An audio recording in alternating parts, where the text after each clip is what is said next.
Hello, everyone. Welcome.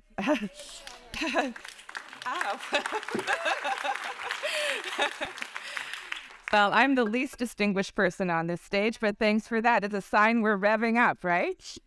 My name is Shannon Jackson, and it's a privilege to welcome you to BAMPFA and to this event, Forms of Life, a conversation with William Kentridge and Judith Butler, sitting inside our large public lecture course that opens, as many of you know, every Thursday to the public with distinguished visitors, including these two.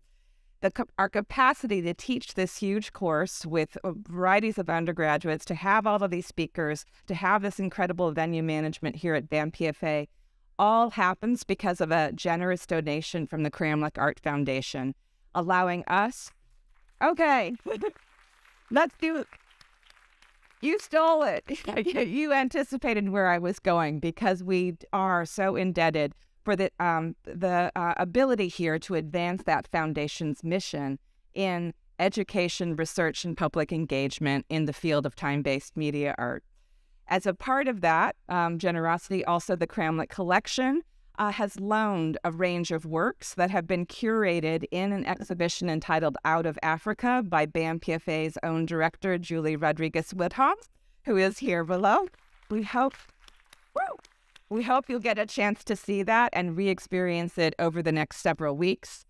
You also see William's work on the outdoor screen, which is a fabulous placement. So I also absolutely want to acknowledge, before you're entirely finished clapping, the incredible work of the BAMPFA staff, together with the Cramlick Art Foundation and Cramlick Collection, for all they're doing together and separately to enrich our lives today and beyond. So now a full clap.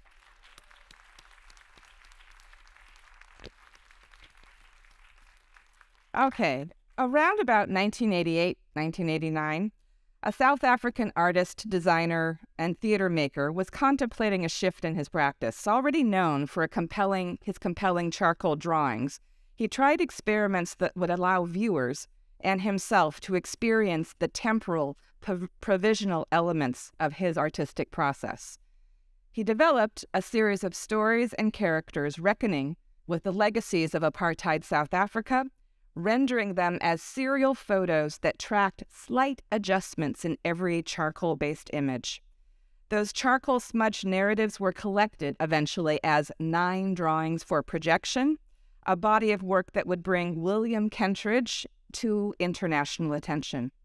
Expanding from this animating vocabulary, he would go on to expand his oeuvre, creating films, video, installations, drawings, tapestries, photographs, theater, dance, music, and operas that have appeared in major international theaters and major international museums throughout the world, including, but definitely not limited to, MoMA in New York and the Met in New York, Royal Academy in London and the Barbican in London, Jeux de Paume in Paris and Châtelet in Paris, Documenta in Germany, the Venice Biennial, the Broad in LA, and of course now stands to offer the West Coast premiere of Sybil here at our own Cal Performances.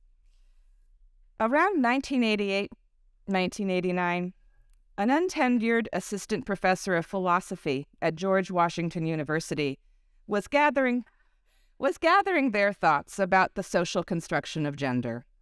Those thoughts, everybody, were first published in a theater journal and eventually cohered into a book published in 1990 entitled Gender Trouble, a book that launched the international career of Judith Butler, a book whose thinking would fundamentally alter and define a range of fields, from philosophy to gender studies, and go on, from queer theory to aesthetics, from a rethinking of human rights research to a rethinking of the understanding of how we even understand the value of the humanities writ large. Judith eventually moved to Berkeley, where they also worked as a rock star teacher, an impossibly productive mentor, a campus leader, and a prolific author whose thoughts have expanded to a range of global sites of conflict and produced a range of transformative publications, including but not limited to Bodies That Matter, The Psychic Life of Power, Excitable Speech, Precarious Life, The Force of Nonviolence, What World Is This, and so much more. Poised as we are to welcome these two in conversation, I thought it might be helpful to share some words that they wrote about these early projects around 1988, 1989. Here is Kentridge on what he calls the thick time of 9 drawings for projection. Everything can be saved. Everything is provisional. A prior action is rescued by that which follows. A drawing abandoned is revived by the next drawing. A first image, phrase, or idea would justify itself in the unfolding of images. Connections and ideas spawned in the work as it progressed. The imperfect erasures of the successive stages of each drawing become a record of the progress of an idea and a record of the passage of time. The smudges of erasure thicken time in the film. And here is Butler on the constitution of the self. Gender is in no way a stable identity or locus of agency from which various acts proceed. Rather, it is an identity tenuously constituted in time, an identity instituted through a stylized repetition of acts, a constituted temporality. If the ground of gender identity is the stylized repetition of acts through time, and not a seemingly seamless identity, then the possibilities of gender transformation are to be found in the arbitrary relation between such acts and in the possibility of a different kind of repeating. Today we have the chance to consider whether and how the successive stages of Kentridge's thick time might square with the social temporality of Butler's conceptions of self and society, along with many other questions and kinships in each of their commitments, locally and globally, politically and aesthetically, to different types of repeating. Please help me welcome these two into conversation. Judith Butler and William Kentridge.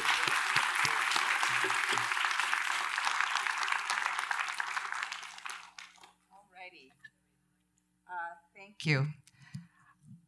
And Judith and William, thank you so much for being here. Before,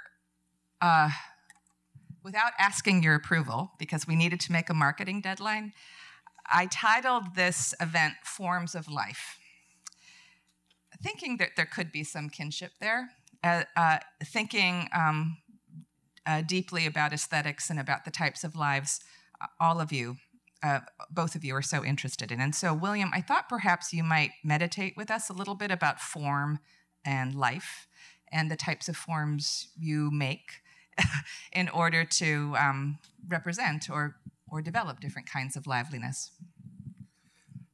Good, thank you. And it's wonderful being in conversation with you, Judith. And intimidating. Oh, yeah. Yes.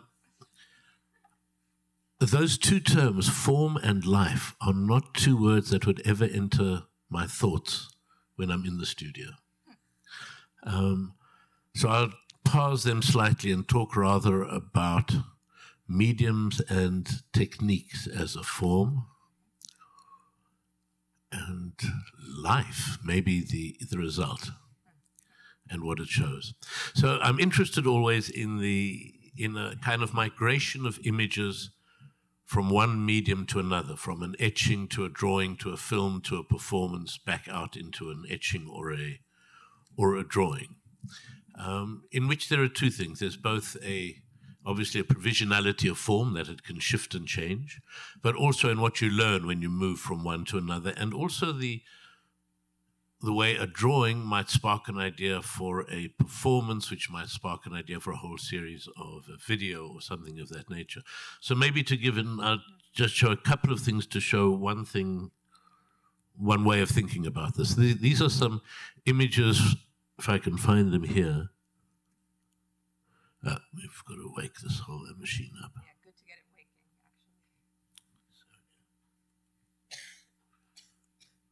actually. Okay. These are some movements of a project which started as a series of etchings. There were etchings based on Alfred Jarry's Ubu, written in 1896, and this, in fact, was a series of etchings done at the centenary of his writing of the play. And it's the white drawings that you can see here, with the spiral in the belly, are very much versions of Jarry's own representation of Ubu, who's the self-pitying tyrant. Sort of a child's depiction of their school teacher, but in fact still an extremely powerful depiction of this combination of brutality and self-defensiveness that we find very much in the world today. And so these used a mixture of Jarry's image of Ubu drawn with a spiron in his belly, and then images made with a thumbprint in the soft ground of an etching plate. And while working on these, I thought, it would be interesting to maybe work with those white lines as a projection. So one could work with an actor in front of a screen, and this is a fragment of a theater performance that came out of it, projection of the white lines and a...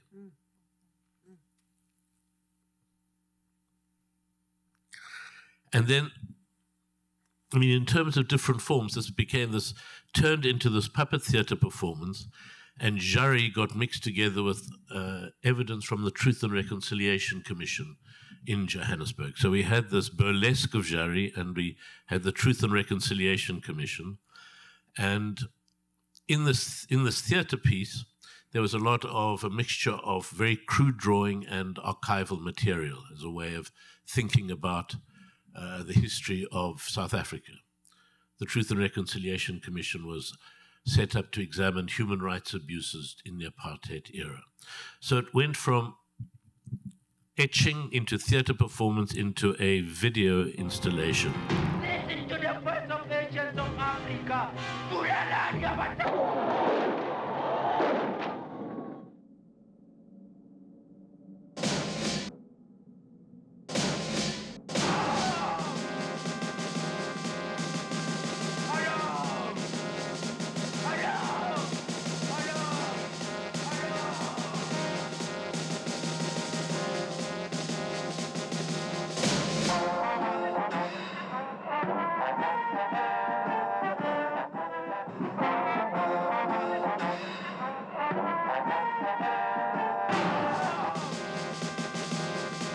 Then it ended up as another series of enlarged drawings. So that's one, just as a kind of an example of, I don't know if those are forms that are shifting, but certainly different languages all around the same figure. Sorry for a long answer to your question. That's what you're supposed to do. Yes, yeah. That was the right thing. First of all, let me just say how pleased and honored I am to be here, and I thank Shannon for gathering us once again, and I thank BAMPFA for collecting us as well. Really wonderful to be here, especially in its new and expansive life. I really appreciate that. Form in life and forms of life. Well, I immediately think of Wittgenstein. I know you have an interest in Wittgenstein too, but he had this great line that he wrote, we speak, we utter words, and only later get a sense of their life. So we may think we're deliberately putting a form to words, but actually the words emerge, or we find ourselves speaking, or later realize we have spoken, and then something comes alive in the course of that speaking that we maybe didn't expect or could not have predicted, which I think is the unpredictable is I think very important to William's way of making. So I think that maybe forms emerge in the middle of a process. If they're living forms, or a formal experimentation produces an inadvertent sense of aliveness, maybe, which is a slightly different idea than the one that Wittgenstein was interested in. But I found this from William in a published conversation. He wrote the following. Sorry. Cezanne had this idea of reducing the physical world as an artist into basic forms, right? So the idea that you could distill the physical world into its form, and then you had art. into the sphere, the cylinder, and the cone. And so art from Cézanne onwards, for many decades, was about this kind of reductive form of taking the world and simplifying it onto the page. I, at a certain point, and this has to do with growing up in South Africa, where formalism, capital F, kept on bumping up against the world around us, hello, and said, well, what if we take those forms of Cézanne and put them back out into the world and send them to work? So the cone, which he described, became very simple, became the megaphone that's in many, many works. And the sphere that he described became a sphere back in the world. In other words, it becomes a planet. It becomes the world itself. So in a way, the image of the world on its hind legs is a way of putting that tradition of modernism, capital M, back into a different context. And there is something about, as soon as you put a pair of dividers next to anything or a pair of scissors, you immediately have a set of walking legs. There's a kind of irresistible anthropomorphism we have, in this case, turning the sphere into a walking object. Now, I just loved that. But it also suggested to me, what is it to put a form back into the world, to let it become a sphere, a planet, to have walking legs, to become some sort of anthropomorphic figure that is illusory but also telling. And also, I guess I want to add what happens when the form starts speaking back or producing a kind of life form that one never intended. So it's one thing to do that deliberately. It's another thing to find that whatever it is one has unleashed into the world has a life of its own and comes back to affect and transform you. So, yeah, those are my thoughts. Just following a little bit from that, what you're saying about what is it when it comes back and talks to you, that's always kind of the hope with a drawing or an animation, that it knows more than you do. Yes. That it is smarter in some sense, that you suddenly recognize connections. You do a drawing and suddenly you understand how it has to progress. And very often the thought is not, oh, how clever I have been, but rather how stupid I am not to have understood that from the beginning. That the drawing had to tell me what it needed, how it had to proceed. So giving the image the benefit of the doubt, or the impulse the benefit of the doubt, and then seeing where it leads, and also, I guess, learning its grammar. How does one, if you get that spark which you recognize, how does that actually get pushed and rekindled and the spark become a sustainable fire? Yeah. I think that all this is right, but I think maybe there's another sense of the form, the technique, the medium of life-giving or life-assuming images. Animation is obviously another name for a kind of life-givingness, which is that your work is clearly situated in South Africa and in a horrific struggle against apartheid and lasting damage from that atrocious regime. And yet you're constantly bringing forth or showing. See, here I don't know. Do I say you bring forth images from the apartheid regime? Do I say that images from the apartheid regime continue? Like they are, they repeat, they resound. They're not finished. Their iterability, their compulsive repetition is not done. So although apartheid has come to an end, juridically speaking, it continues in other ways, kind of pulsing through ordinary life. You give form to that repetitiousness. Yes, I think that it's two ways.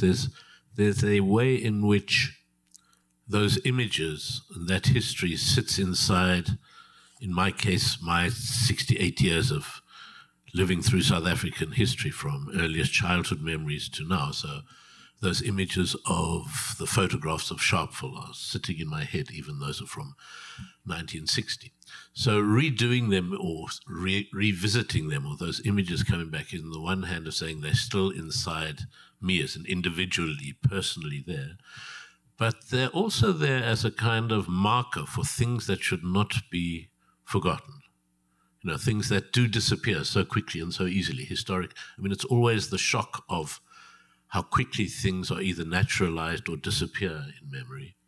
And so sometimes marking, even if they're just a lot of the landscapes are marking here this happened, this we should still know. I mean, all monuments in a way are understanding that our memory is no good and we have to find some physical way of putting the memory into the concrete out of our own heads. Mm-hmm.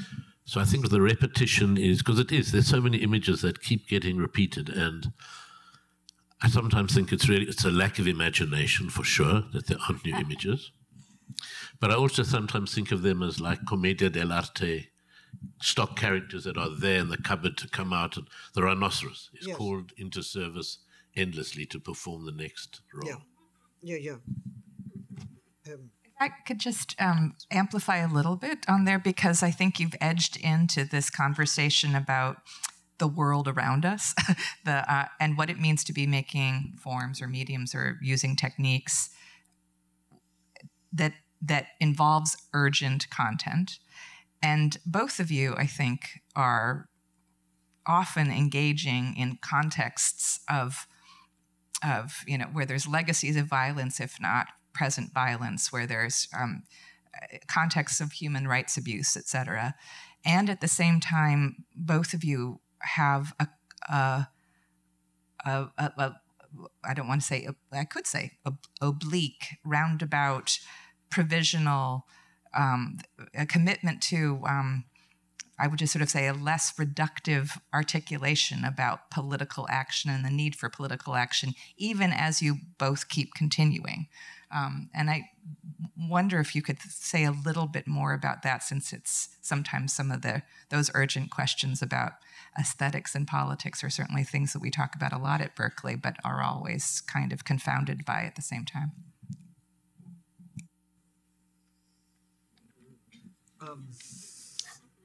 That's a big question. I wonder what counts as reductive in your thinking. I mean, if everything we write or say or make has to be immediately justified for its political impact, then we may misunderstand how impact actually takes shape. If something turns out to have an effect in the world, it very often is quite, it happens quite regardless of what one actually intends. So there has to be a certain kind of humility. You write something, you imagine it will have some transformative effect in the world, but actually it just gets shelved somewhere. And then the thing you wrote that you didn't spend any time with, it's like, oh my God, everybody's reading this thing. I didn't even edit it, So, I think there has to be a certain kind of humility, and sometimes work intersects with the moment and then fades. And you know what? That also has to be okay. I think the transient character of work is part of its aliveness, even its pertinence, and also its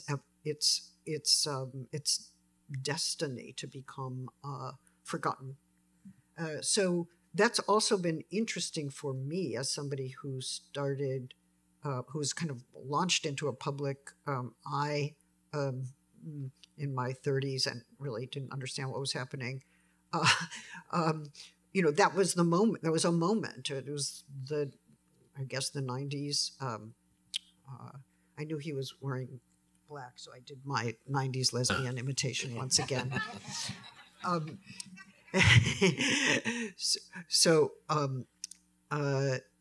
But you know, the fact that it has a certain kind of life for other people, that it resonates, that it gets taken up and taken forward in ways that one never expected, is all good. But that's not something that lends itself to the language of justification.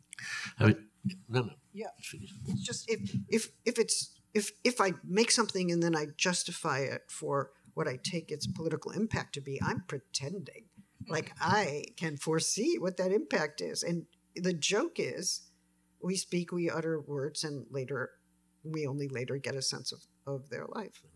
Just to give an example of what you're describing, when I started out in theatre, I worked with the student theatre group, and it was a kind of agitprop theatre group, and we did a lot of work with trade unions. And as smart privileged students, we decided what it was that, you know, as white students, what it was that African trade unionists needed to understand of the world. So they were quite didactic plays. And we used to sometimes pour them on a flatbed truck in the middle of a stadium where there was a trade union meeting happening. And there was one we were doing it where my job at that one was to stand at the back of the crowd and to wave a flag if people couldn't hear what was being said. And the actors were acting their heart out on the truck, and the audience was sort of watching, and then someone in the audience started playing a trumpet. And within 2 minutes, the entire audience was circling around outside, following the trumpet, and this kind of absurd piece of theatre was happening on its own with no one watching. And for me, that was a very interesting, you know, it showed me a kind of, I suppose, in one sense, what you're describing as the bad faith of saying, I can say what someone else knows or needs to understand or will understand, and you're doing it on behalf of someone else. However earnest you are, there's a kind of patronizing sense of greater knowledge, and you're going to bring your enlightenment. So that's when I stopped with that, and I stopped doing the posters I'd been making for unions. And when I came back to it some years later, came back to drawing a couple of years later, it was absolutely with the sense of saying, the only way I can work is if it makes sense to me and is interesting to me and to maybe the people who I'm working with, the editors or other collaborators, maybe it will have an interest for other people in the world. And in a strange, odd way, that's when the work kind of took off and found its life in a broader way, in the way that we'd kind of hoped the first pieces would work. Maybe we could get a little bit more of that work in the air. I wonder whether you might want to share a little bit about Sybil, or the other thing I know we wanted to think about is looking at a tree. Do you happen to have a procession? All the things that you need. I don't have a procession. I'm just trying to think. I'm quickly trying to go through my hard drive and think what's inside the computer. No. You know what it is when other people had somebody who works on every medium, we sort of assume we've got something in there. Maybe we could think about Sybil, if you want to tell us a little bit about the genealogy that's led up to it and the different manifestations it takes, and some who are lucky enough to see the performance might have a teaser. Yeah, I mean, I can certainly show you something. Let me find that.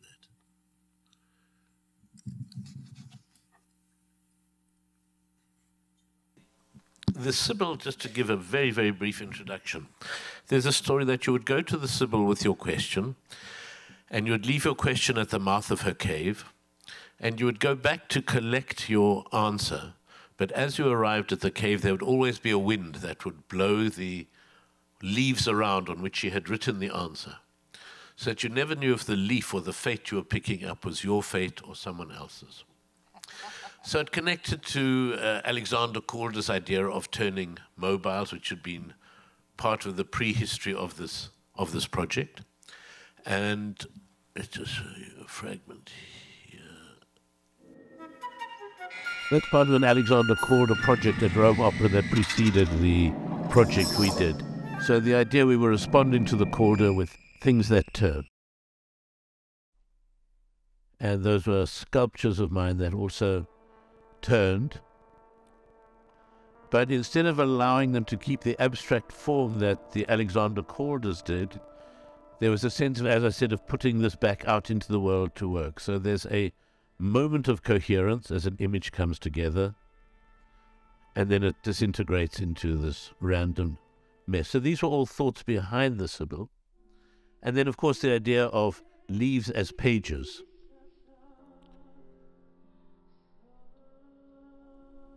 So that you think of the leaves of the Sibyl as pages of a book which can be gathered together into predictions written on the pages of a book.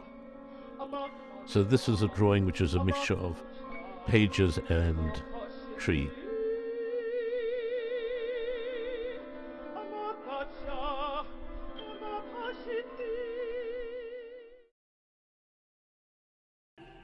And these are bits of the workshop of where we had the actress trying to find the form, her shadows in the book as half of the book. So you'd have a projection of the book and her shadow on it. So these were sort of human mobiles, like the Calder. But it also refers to kind of ecstatic twirling of dervishes and other spaces where revolution becomes part of the way one works, and many other different elements that came into it. A sense of, is one making the wrong decision or the right decision? Is the chair you're going to sit in the one that collapses if you know that one of them is the wrong chair?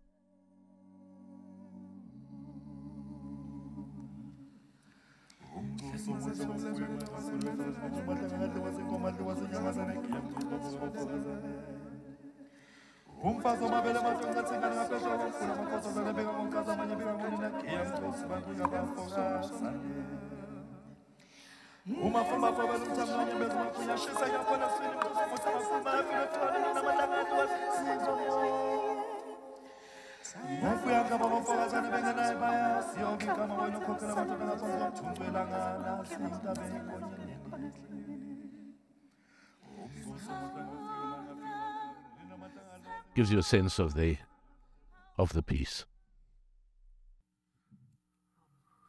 I saw the animation called Sibyl, and I thought it was stunning, quite frankly. But it seems to be the Oxford English Dictionary whose pages are turning at an impossibly quick pace, and so you can't actually read the dictionary. And usually, when you open a dictionary, you're looking for this or that word, but in this case, it's flipping way too quickly to be read. Although you catch a word or something here and there, and the figure turns, rotates, and that also becomes somewhat metamorphic in the sense that she becomes a tree or an abstraction, or then returns into a human body, but also a human body who's rotating impossibly quickly. So there is, right. So I appreciated the metamorphic character, but also are those figures emerging from the text? Are they blocking the text?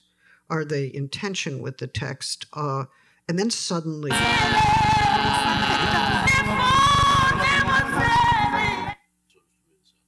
No, but also voice. There we have it. And then these not words, but fragments, almost aphorisms or fragments of wisdom. Again, there they are. Love will paralyze the joints. I thought that was probably true. The smell of the neck, we can all swoon to that one. 15 minutes on the soft shoulder, yes. During COVID, yes. That would have been really good.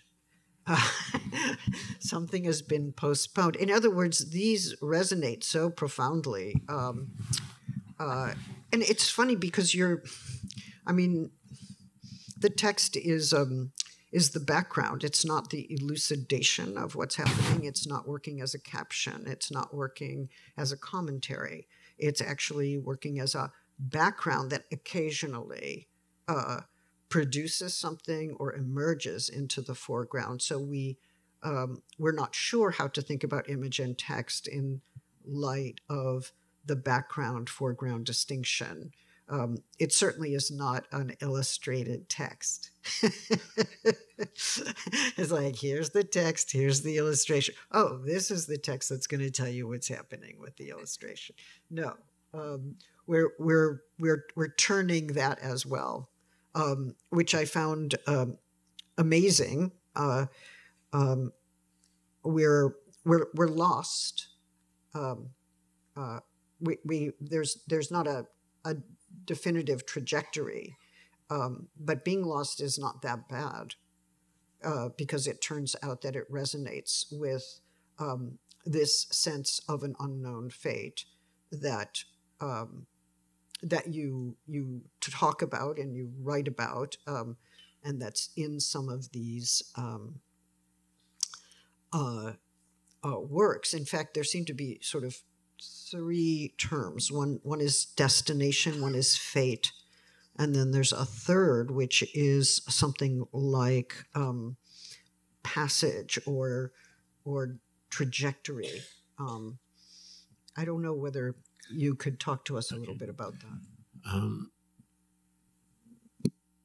I think to talk first a little bit about the text, and then about trajectory. I'm always interested in, I suppose, what often holds one when one is, to go back one stage, when one's listening to someone talk, and either it's a foreign language, so which you half understand, or it's a conversation in a restaurant where there's an enormous noise level, so you're struggling to hear. One of the things that does is it pushes you into an active listening and construction of possible meaning. So the word you don't hear is not just accepted, I didn't hear that one, always tries to jump over that to find what it could have been, as if they had said. You understand the 7 words of French, and that word you've never seen before, but those who understand, so it could be this word, it could be that way. So there's a sense of being complicit in the construction of meaning. Yes. And I think with these phrases which aren't really explained, they're half there. Some of them are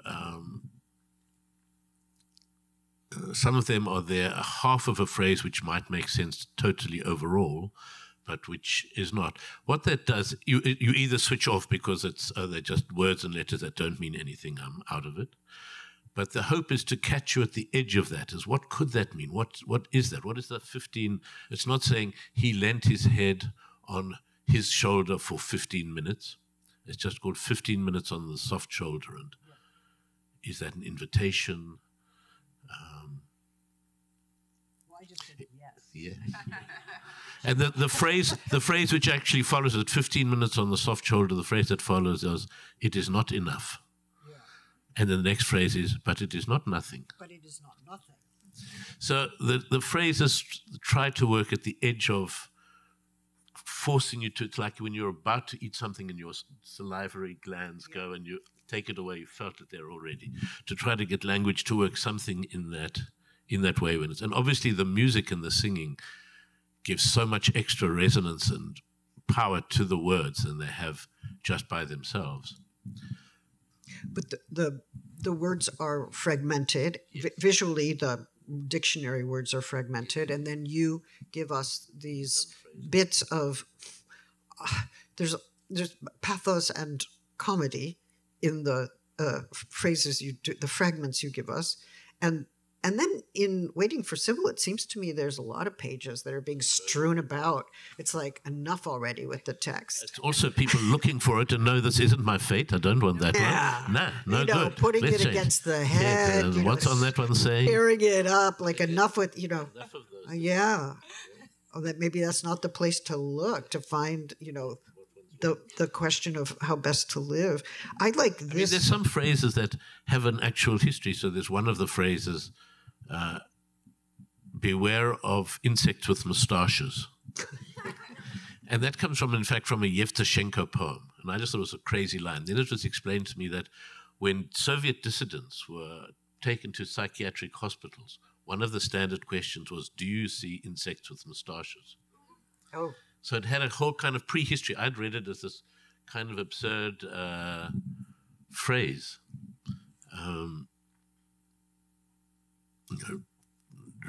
Resist the third martini is like from someone else's phrase, which became a riff in a whole series of things one had to resist. So it's a mixture of, in this case, phrases from different poets, usually in translation, some proverbs, some fragments from Ecclesiastes, from all different sources, that then get literally placed on a table and shuffled to see what is a direction they see, how do they gather, what things seem to gather together. Yes. And these are all ways of working as a non-writer that I need to work in. Mm-hmm. Well, I think repeating things, especially enigmatic things that, texts or sounds, or gestures that one does not understand. Repeating them is a way of trying to make sense, and also in figuring out how to inhabit them in a way. I note, I hope you don't mind, I won't be doing this for the rest of the time, but you did write that you had training as a mime, which you said was fundamental in thinking about the origin of a movement or gesture. And you wrote, it's the heart of it, what is needed, what is not needed, and learning to think through the body rather than thinking psychologically. Okay, I'm not sure we have to make the distinction, but I'll let you make it. Well, go ahead. So to give an example of how that can work, if you're in the Anglo-Saxon world generally and you're at a theatre school, you start from the text and you analyze the text and your performance comes from the text outwards. Yes. But you could do an exercise, and we do an exercise where you say, okay, well, just think of different kinds of tension you have in your body. Yeah. And you can specify those, and you can practice them like scales, from completely relaxed to no energy at all, to just completely relaxed, to a neutral movement, to a movement that has an impulse, to a movement that has passion, to a rictus of tension. And you stay in level 3 and you always stay in level 2, and you've got a whole performance and a comedy that happens just from a kind of saying, think only about the tension in your body and hold on to it against the invitations from someone else to relax with them or not. So that's a way of thinking through the body, which provokes a kind of psychological performance when you're watching it. Are you in level 2? You're very relaxed with your friends, and someone bumps you, and then you're suddenly in level 6 or level 5, and then you can relax back into 2. So that's what I think that's what I meant by saying one could start from the body. And if you're teaching drawing, one can also say, just think, are you drawing from your whole body? Are you drawing from the shoulder, or from the elbow, or the wrist, or the knuckles? Well, I couldn't possibly take part in that particular exercise because I have no tension in my body.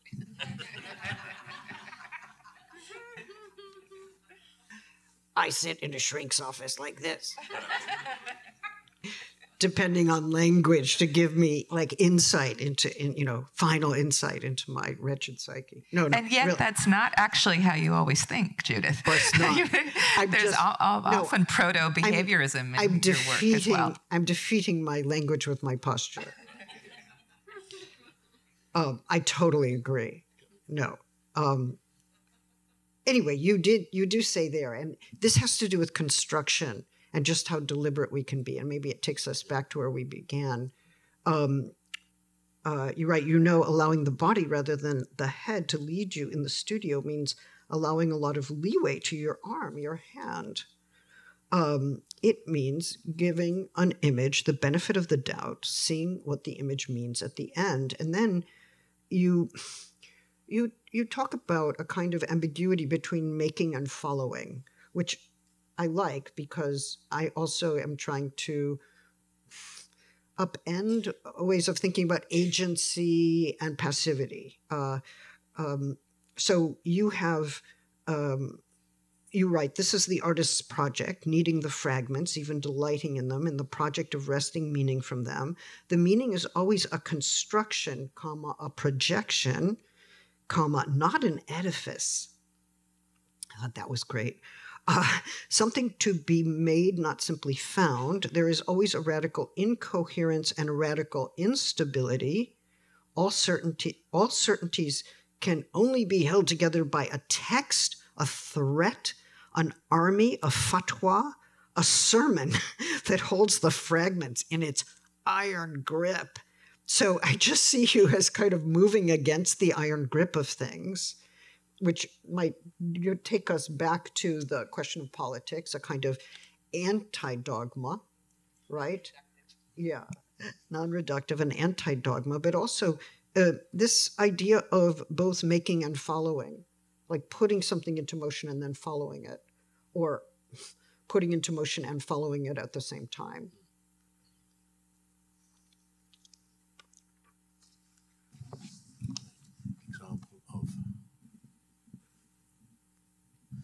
I mean, it's in its most immediate and direct sense. One of the things that's nice about a studio is that there's usually a way, or for me, it's always essential to find a physical way in which these kinds of ideas can be either tested or discovered. Yes.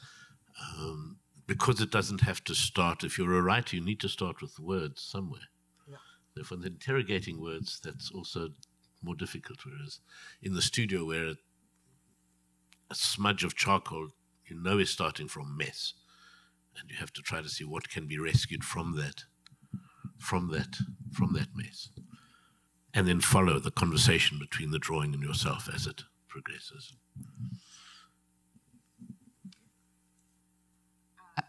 Thinking about other types of drawing, and also as previewed here, I know, Judith, you were really struck, I think it was when you were at the Broad or recently, about the looking at trees series, and it's I think it is also interesting. We saw, these sort of transformations, and we've seen in other places where birds transform into clouds and people transform into trees. In talking to you in advance, Judith, you were almost thinking about this as an alternative type of landscape rendering, landscape painting, and I wonder if we can think a little bit more about what's going on with trees. Well, I had a couple of thoughts. I mean, we already saw how the human form morphs into the tree, and then the tree morphs into the human form. And William has talked about what seems to be an ineluctable anthropomorphism when it comes to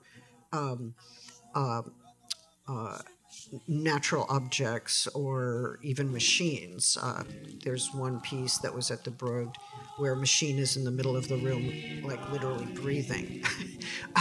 So I think at the same time you give us a way to criticize the anthropocentric way of thinking, because these are all animated. So life is not a human property alone. And there is an interconnection and a metamorphic interrelationality among objects, technologies, animals, trees, humans. They're all put in a series of relationships to one another. So although the anthropomorphism is inevitable or ineluctable, I think is the word you use, it also takes itself apart in the sense that we find a whole set of relationships that are disconcerting and also fecund. I noticed during the lockdown, at least those of us who live in Berkeley, we took a lot of walks. People everywhere took walks. I can imagine in Johannesburg where you walked. And of course, the trees became the objects. People stopped before trees, or they saw trees for the first time. And the trees in this region are actually quite stunning between the madrones and the oaks and the redwoods, just to name a few. And then the Museum of Modern Art had an exhibition during the lockdown where people could come, and it was basically local artists taking pictures of trees in their neighborhood as they had been walking along, and we all were having the same experience.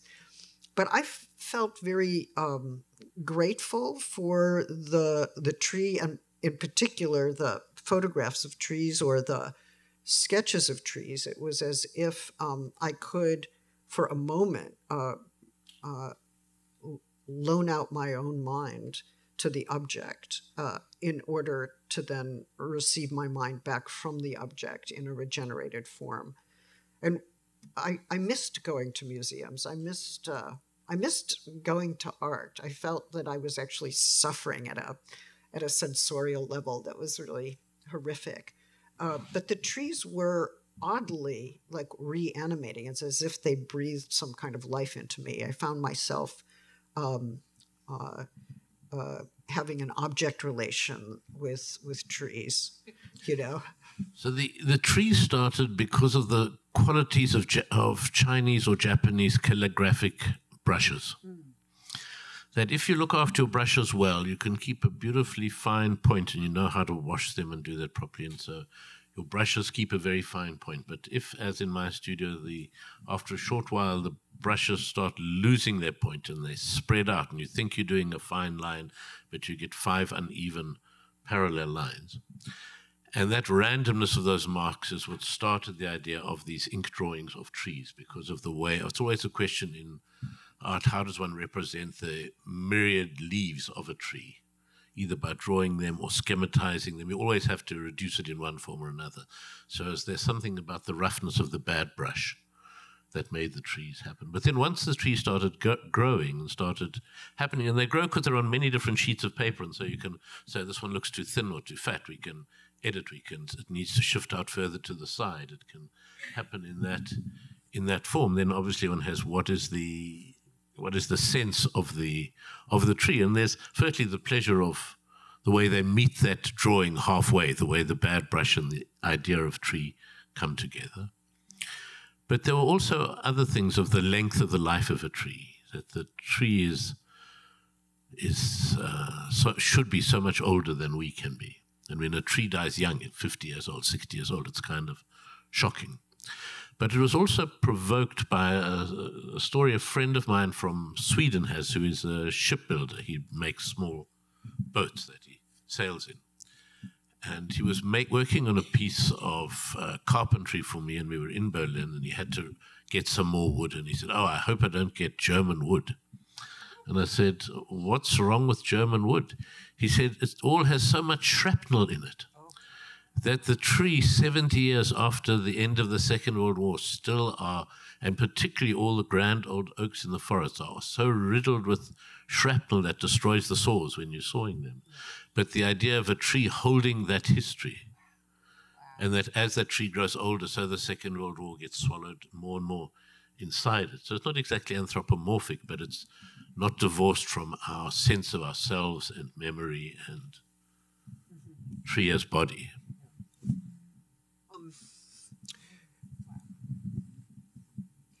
It seems to me that you also work with animals in a way that raises this issue, and like what's the social history of the animal, but also what's the struggle with anthropomorphism. So in the Panther in the Panther sketch from 2003, and then the Panther animation more recently, you show a panther inside of a cage who's going round and round and round, and you note that it comes from Rilke's poem, The Panther, and I was struck because you relate a story about having to craft the 5th of your Norton lectures at Harvard, and you were nervous that you had absolutely nothing new to say. and you were pacing around your studio, I believe, round and round. And I thought, oh, there's the panther again. And you had some coffee, you made a sketch of the coffee machine, you had a couple of fragments of text coming through your mind, and you put them down, and you then told the story of that pacing and that circling round and round as part of the introduction to the lecture itself, which I really appreciated, because it was almost as if through movement and embodiment you were generating thought, right? And it was in relationship to the objects. But also there was an animal imagery, like, were you caged having to give a lecture? Here you've been working in all these media, and oh my God, these different media, and now that, you have to like stand up at Harvard and give a lecture. It's like, oy vey. Oy vey. It is. I mean, the pacing around the studio, or the circling of the studio, by now I've realized is kind of an inevitable part of I used to think of it just as procrastination. Yes. Circling and not quite getting down to it, and not quite. Then I kind of calmed myself, self-soothing, yes, describing it as productive procrastination. Yes. All the thoughts, the kind of peripheral thinking going on while one is yes, circling, but it is also kind of an avoidance. So the Rilke Panther, which has the line in it about, I should remember the poem, but I don't see the panther is behind the bars, till in front of him it seems that there are only bars, and behind the bars the world exists no more. And it is silent, supple is his pacing, like a dance of strength around a center where a mighty will was put to sleep. yes. So that sense of circling a center one could never quite get to. By now it has the associations of the radiation at the edge of a black hole, the Yes. strings of information that circle. But that preamble to a drawing or to working, I always think it's a bit like, as you're speaking, you're trusting that your tongue and your brain and everything will make the words come out, and they'll be kind of a grammatical. You don't rehearse the words as you say them in general, but there must be something that's churning, a flywheel that's going in your head, Yes. keeping it all. But And I thought of it in that terms. yes, I understand that.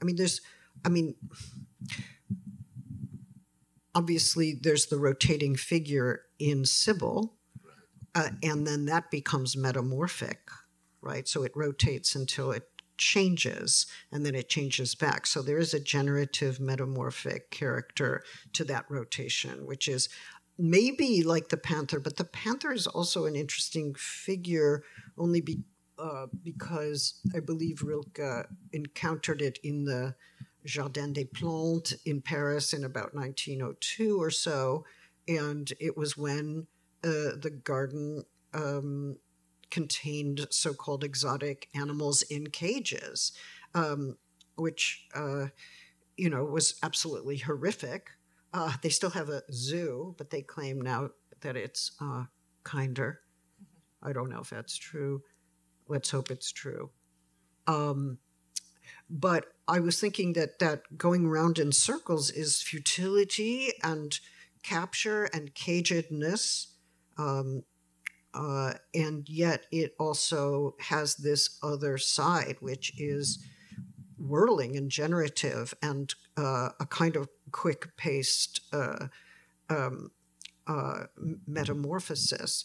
Similarly, I remember, we don't have to show these, but I remember seeing the procession. I think I saw it in London, where people are going, they're moving forward, and they're also turning.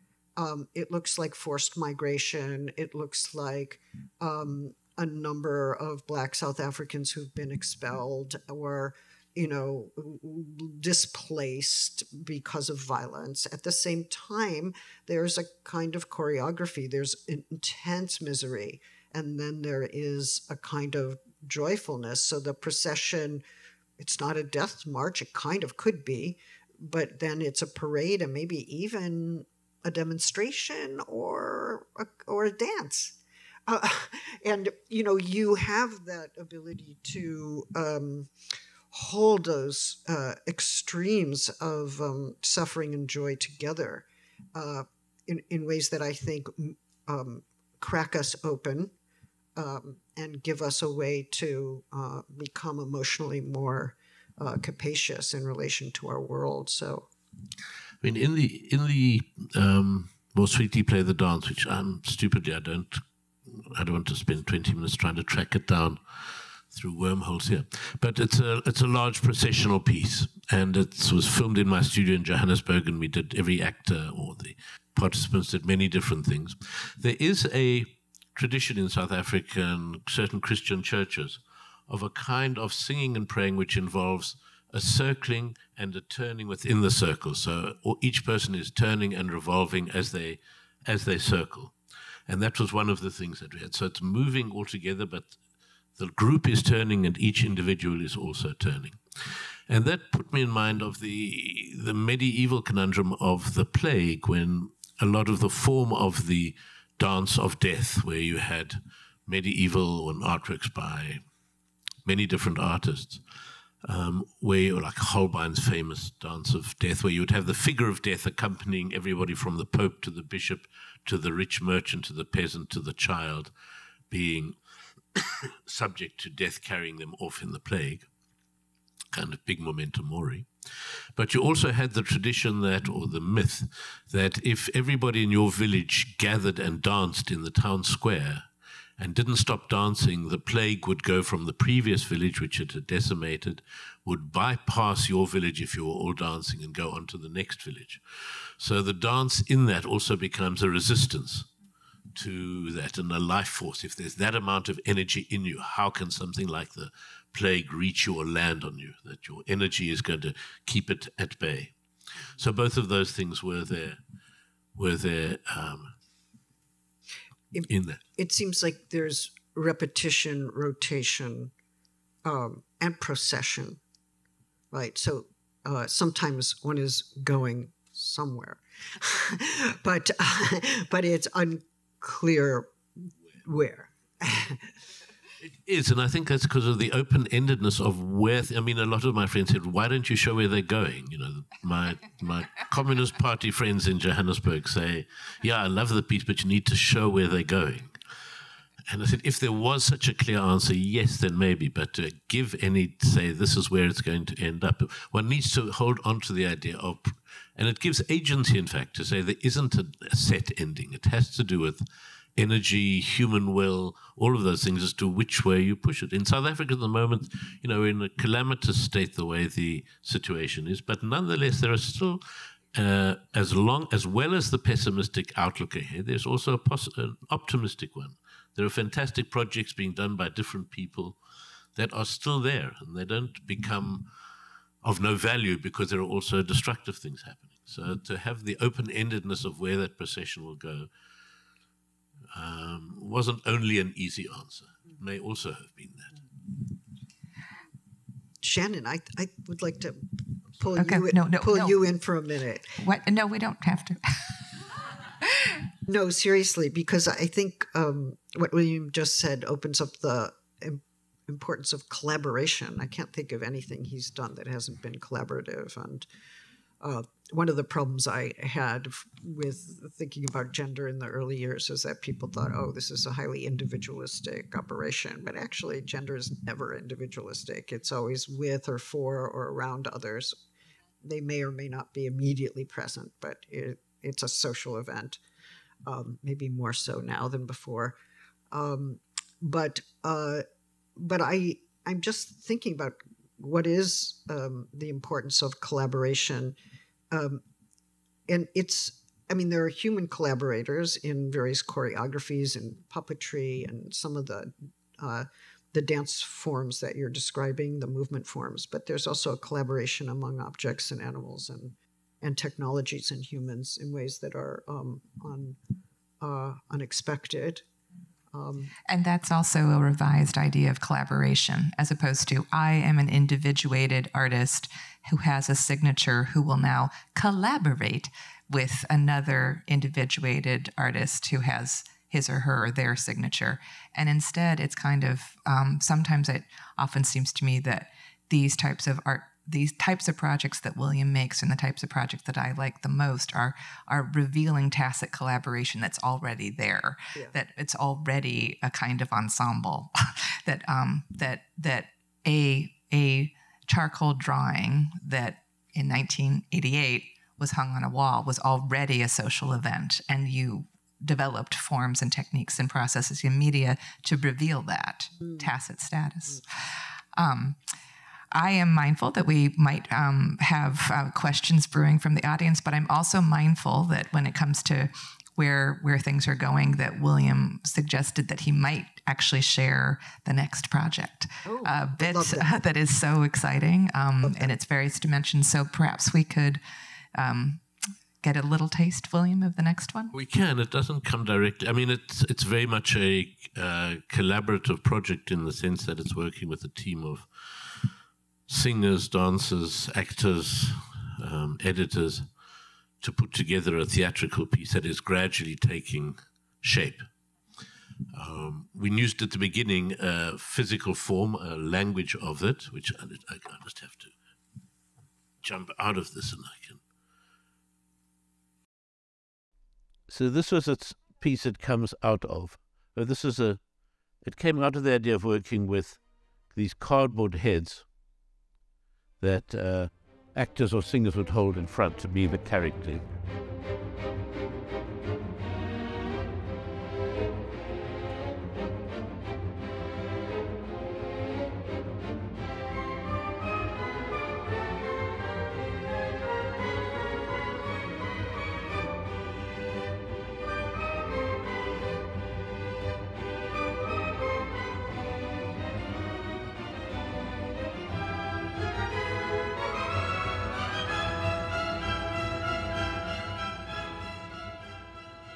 And Shostakovich himself, which is done with these cardboard heads inside a cardboard set. We discovered halfway through the pleasure of what it was to actually swap heads for the different performers to have it. But we were working with the South African group, I'm working with the South Johannesburg group of performers, and thought the film was great, but it would be wonderful to do a live performance. So what we're working on now is a live performance, but finding something that's a connection between the world that we had here and a connection to Africa, which we're doing through the 1920s art movement of negritude, which was an anti-colonial movement that started in Paris and included great people like Aimé Césaire, the great poet of the last century, and through him Frantz Fanon later on, figures who are still very important in politics in South Africa. This is another starting point, kind of a Mayakovsky play. These are all the odd starting points of the project we are working on. This was a piece done at the Center for the Less Good Idea, which is an art center in Johannesburg, and which are part of the new project, collaborators in it.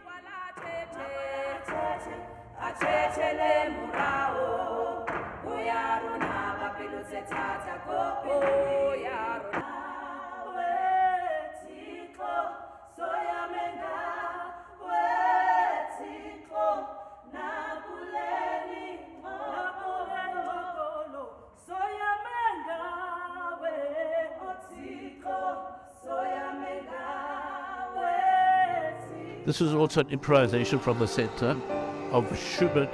This is pre-COVID, as you'll see.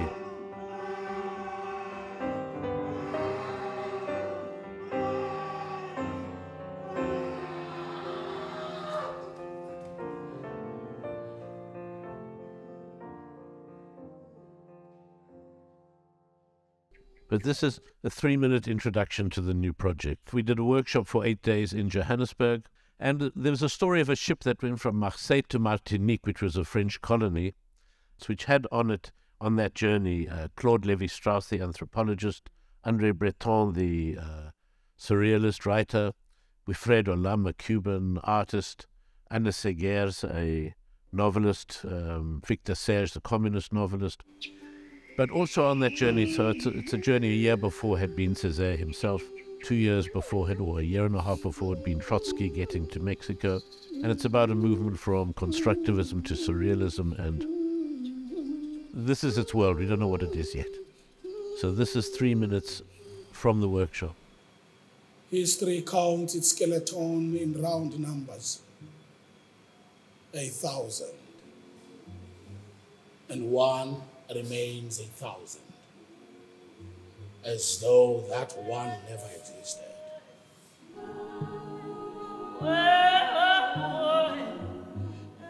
So it largely has a chorus of women as its central musical focus, and it allows many different people onto the boat. That's Josephine Bonaparte, Napoleon's wife, who came from Martinique, who's allowed on the boat. So it has references to other journeys across the Atlantic, from Africa to the Caribbean. We're not quite sure who this figure is, but we rather like it as being a part of the ship that's come alive. There's a poet, Leon Damas. His texts are part of it. That's the two Josephine B's, Josephine Bonaparte and Josephine Baker, that have a duet on the boat. And those two, of course, we recognize, Diego Rivera and Frida Kahlo, and the French bourgeoisie on board the ship. So we found a lot of the visual language to work with, projections of the ship behind a railing that people can look at. Phrases. Suzanne Césaire and the Nadal sisters were, in fact, the founders of the Negritude movement. So Suzanne becomes a very central figure in the piece. They have a short walk-on role they left over from the last project. And of course, Stalin has to trace Trotsky across the... And the Breton, André Breton, because he had two very nice French actors, we decided we'd have twins, because they just had two heads.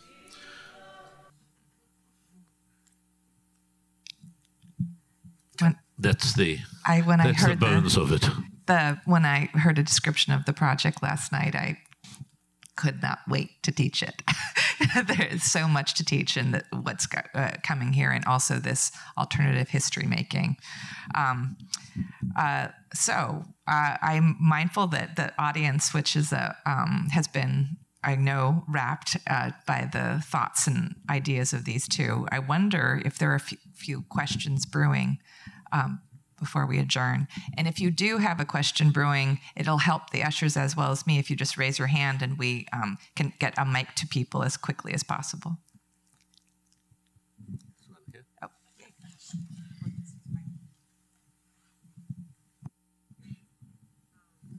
Is it? Oh, okay, cool.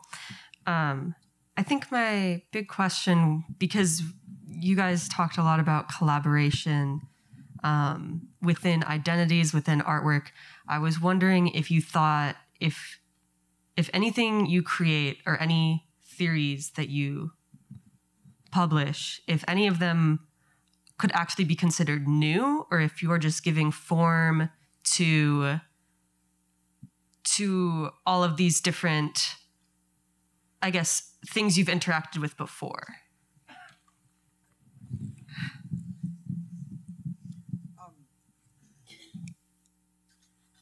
Well, I can say, at least in my early work, that I was living in a world in which people were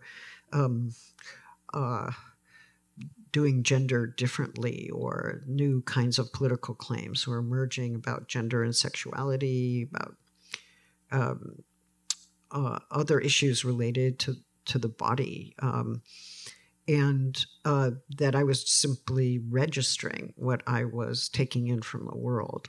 But when we talk about registering what's happening in the world, you're already talking about a kind of weird form-giving activity, right? You receive what's happening, you're living in that world, you're breathing it in, you're part of it, you're acting in it, you're being acted on by it, and then something emerges from you. It's not new.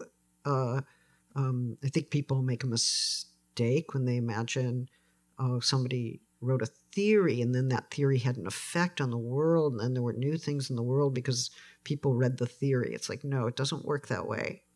The theory is registering some movements, and maybe it distills it or animates it in some way that is distinctive, or maybe not easily replicable, maybe partially replicable.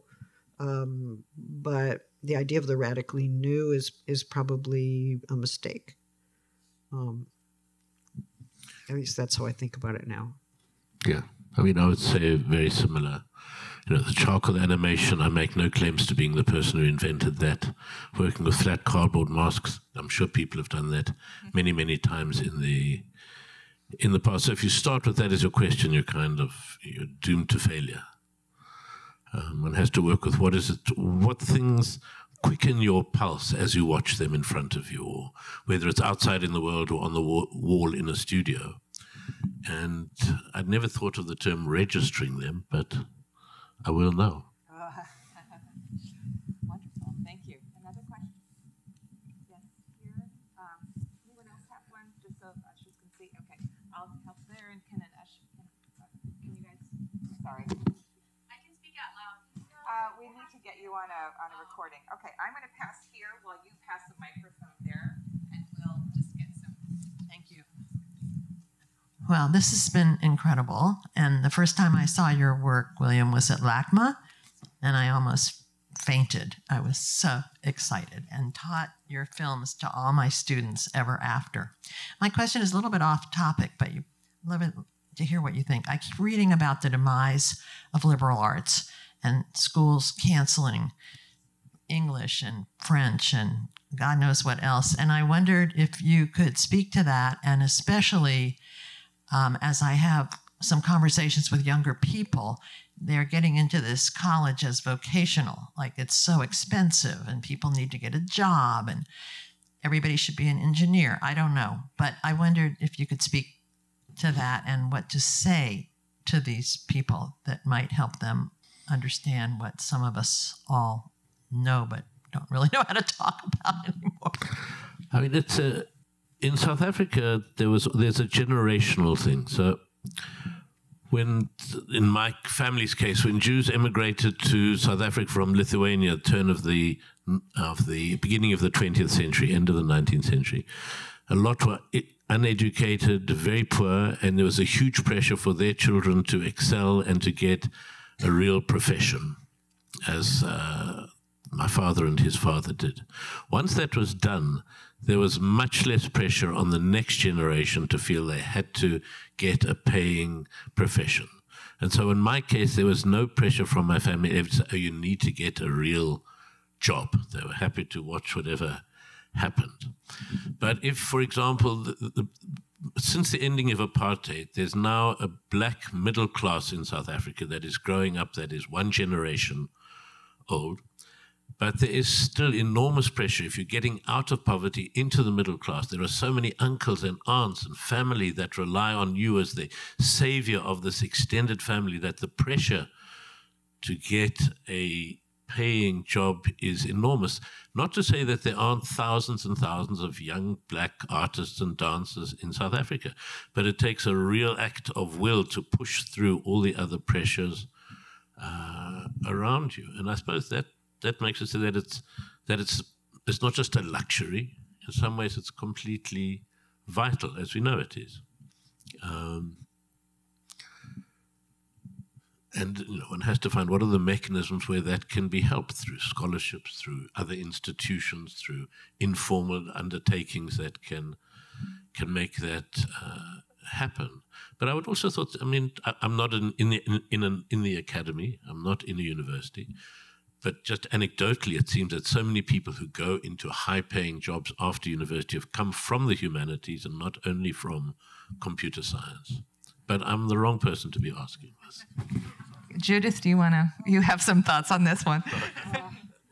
Well, I think, in fact, people rely on the humanities all the time. They think it's dispensable, but they absolutely rely on it. And it's our way of making sense of the world and of also adjudicating values that are not necessarily market values, or and thinking about, I mean, as of today I was thinking, William's work has us thinking about time, thick time, as he calls it in one piece, in a way that it's not really about progress, neither is it about being predetermined in some way, but it's living with radical uncertainty about what comes next. And I think that that not only resonates with, say, post-apartheid regimes and their continuing difficulty, caught as South Africa is between a neoliberal push and a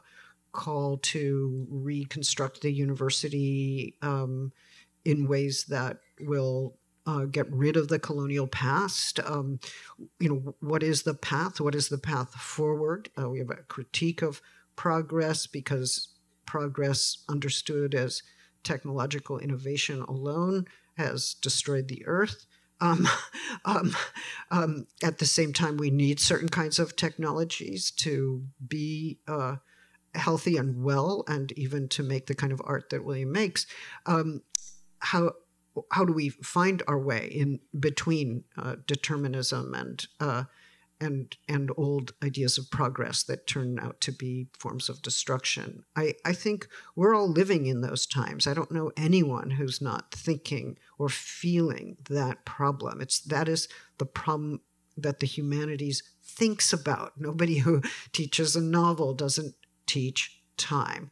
No one who teaches painting doesn't think about how this is put together, what sense is being made, what world is being refracted, what world is being intimated as a possible potential. These, our ethics, our sense of survival, of living on and of living together, all depend on our being able to think with our senses, and for that we need the arts. So it's really true. It's really true. So it's never been more urgent, and that is obviously not being countenanced by those who think that such programs are dispensable. But it is our job to make that public case. So those of us who are in the academy need to step out. We need to step out and make it clear and speak in another language, and shorten your sentences, Butler, and, the whole thing. Thank you. Maybe we'll take a last question up here in the back, which I know it's queued up. Thank you so much to ushers for passing it. Yeah. Can you guys? Perfect. Okay. My question is, it's more of a comment and then a question. In regards to when you guys had the discourse about like the psychology and how that relates to physical form coming about. The way that I've always thought about it in regards to theater and performance is that in our daily real lives, it's that our emotions and our thoughts give rise to the physical forms, but that in performance, it's kind of the other way around, where we use the physical forms to then give rise to like the psychology and the thoughts that you were talking about. What is your take on that? Is that something that you agree with in regards to the art that you create? I think by and large, yes. There's a way in the studio if you're working with charcoal or sculpture or something like that, the big questions disappear at the door. Obviously, there's an impulse. There's something that causes you to work on a project. But once you're in the middle of it, it gets so broken down into, is this mark too heavy? Is this movement too fast on the stage? You enter a kind of world in which you leave those big questions out in the hope that at the end they will reinscribe themselves and be there in what you have made. But you can't say, is this a sad mark I'm making? Is this mark sad enough? Is it, even if it comes out of a situation or a thought of grief over something, you can't be saying, I can't make the mark because I'm not weeping. Only when I'm weeping can I make the mark. There's a sense of joy in making whatever the subject is. And only when you step back, and maybe you step back every 10 minutes, that you might re-engage with that.